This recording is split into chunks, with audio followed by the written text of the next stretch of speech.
So you want to unlock the secrets of creativity. Maybe you're like staring down a tough project at work. Yeah. Or that novel you've been dreaming of writing is like stuck on chapter 1. Oh, yeah. Well, you're in luck because today we are diving into the mind of Mihály Csikszentmihályi, Okay. the guy who like literally wrote the book on creativity flow, and the psychology of discovery and invention. And he didn't just like theorize about it. He went straight to the source. Oh, wow. Interviewing 91 innovators from all walks of life, Yeah. including Nobel Prize winners. Oh, wow. We're talking artists, scientists, entrepreneurs, the whole creative spectrum. So cool. You're going to get the inside scoop on how these brilliant minds actually think. That's awesome. And we even have a suggested reading list straight from Csikszentmihályi himself. Yeah. It'll be ready for you in the show notes if you want to keep the learning going after this deep dive. Right. But for now, we're distilling the most powerful, actionable insights from his work so you can start boosting your own creative potential like today. That's right. And I think you'll be surprised to find out that creativity isn't some mystical gift reserved for a select few. Okay. Csikszentmihályi's research actually demolishes that whole tortured genius myth. Wait, seriously?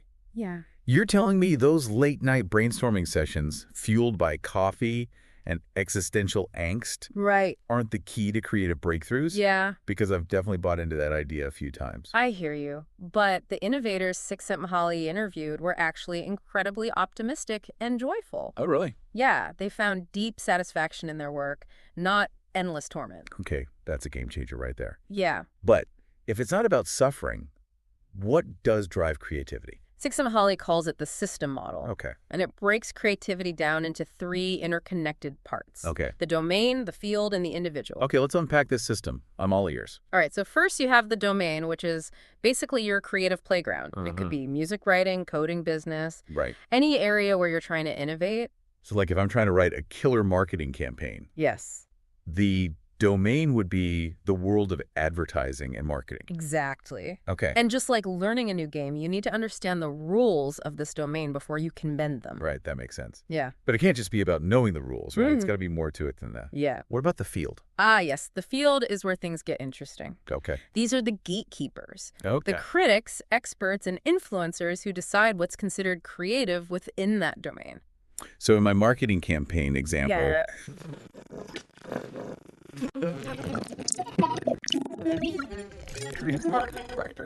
even social media influencers who are setting the trends. You got it. Okay. They're the ones who ultimately determine whether your work is innovative or just another rehash of the same old ideas.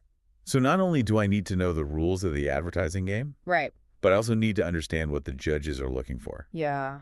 That's a lot to consider. It is, but here's the good news. Understanding the field can actually spark your creativity.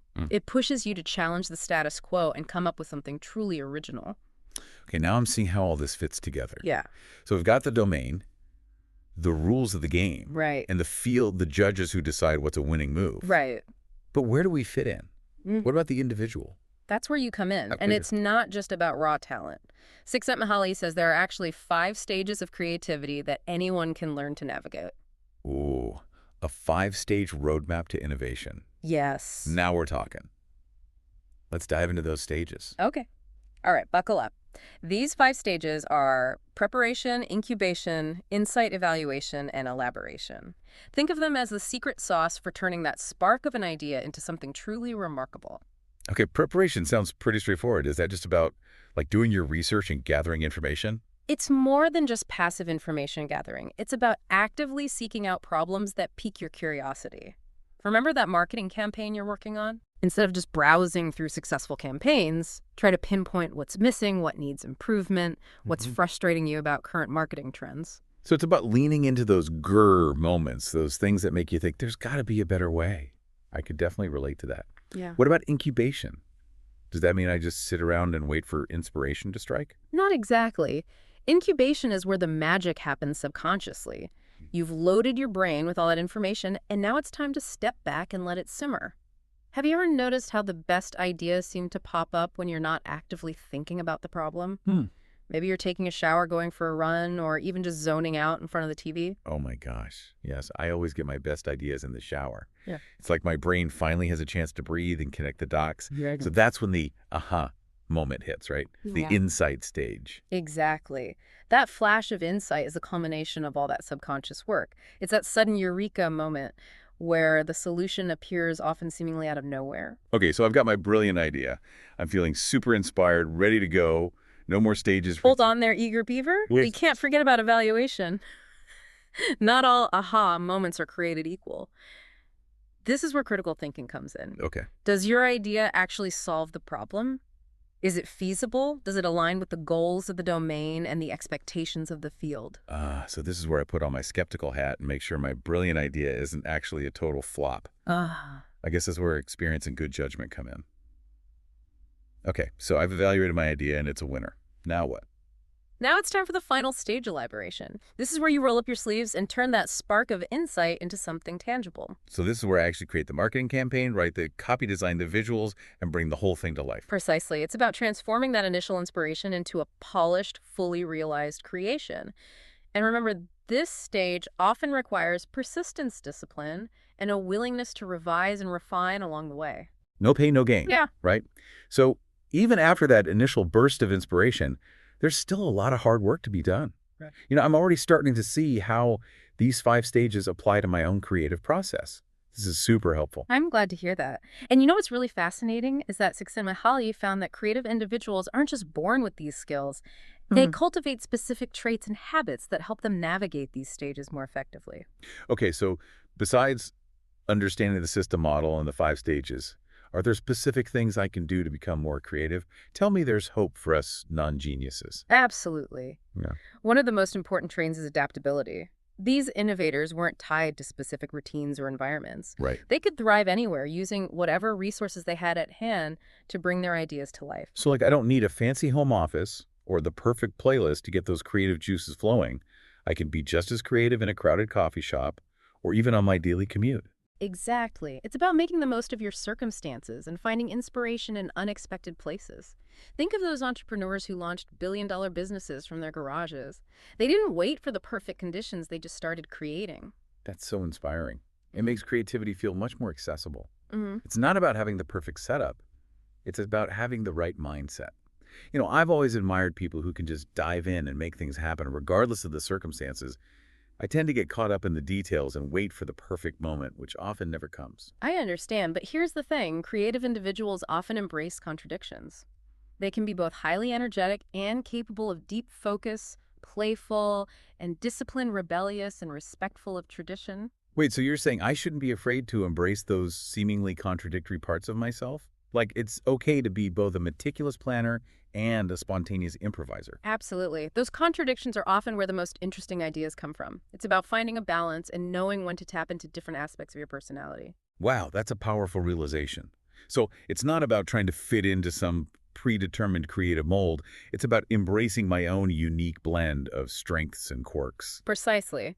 And that leads us to the most exciting part. How can you cultivate your own creativity? Yes. Spill the secrets.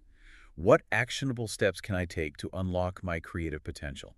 Csíkszentmihályi suggests a few key strategies based on his research. First and foremost, cultivate curiosity. Make a conscious effort to be interested in the world around you. I remember feeling that same sense of wonder when I first started working in marketing. Everything felt new and exciting. But over time, I think I've lost some of that initial spark. It's become more routine, less adventurous. How do I get back to that childlike curiosity? It's easier than you think. Start small. Find something that sparks your interest every day, even if it's just a new article, a podcast episode like this one, or a conversation with someone outside your usual circle. Challenge yourself to see the world through fresh eyes. I love that. It's like giving my brain a daily dose of inspiration. What else can I do?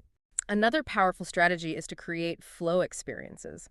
Remember we talked about flow earlier, that feeling of being completely absorbed in an activity where you lose track of time and feel a sense of effortless joy and focus. Yeah, it's like when I'm designing a website and I get so lost in the process that I forget to eat lunch.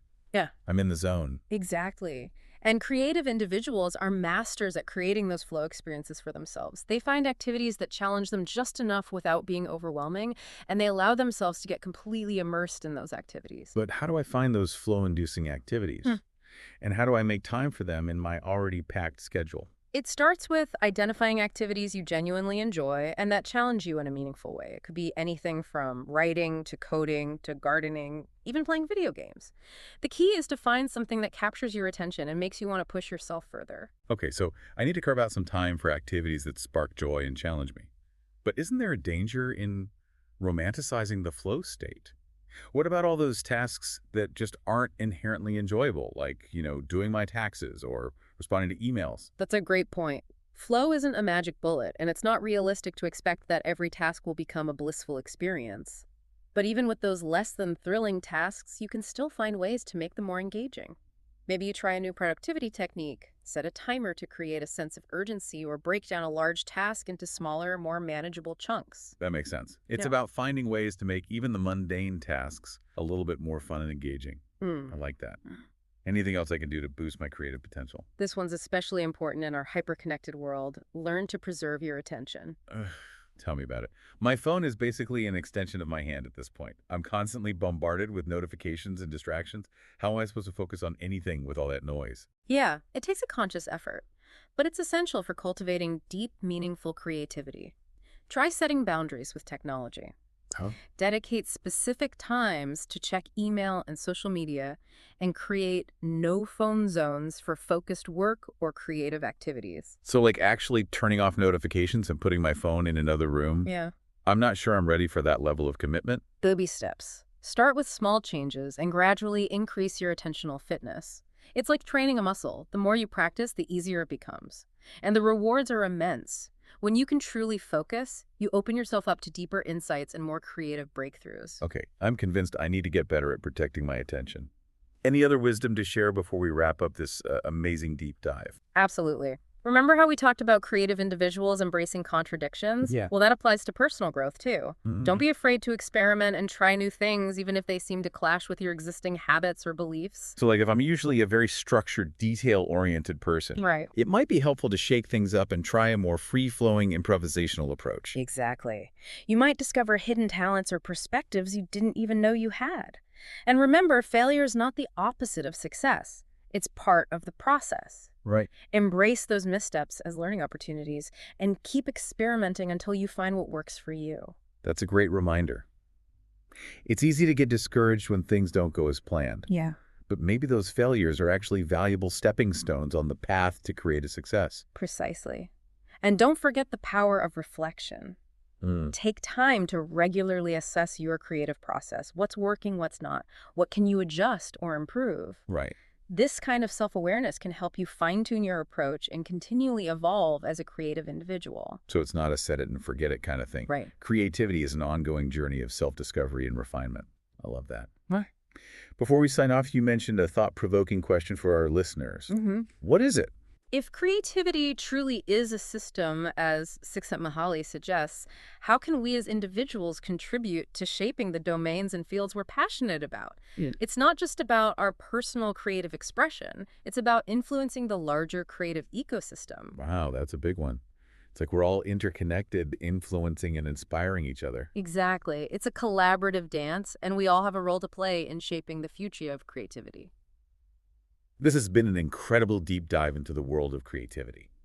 We've debunked myths, explored the 5 stages of the creative process, and uncovered the surprising traits of creative people. But most importantly, we've learned that creativity isn't some magical gift. It's a skill we can all cultivate with the right mindset and strategies. And remember, we have Csíkszentmihályi's full suggested reading list waiting for you in the show notes if you want to explore this topic further. Don't forget to check that out. Yeah. And remember, the most important thing is to stay curious, to keep experimenting, and to never stop creating. Until next time, keep those creative juices flowing.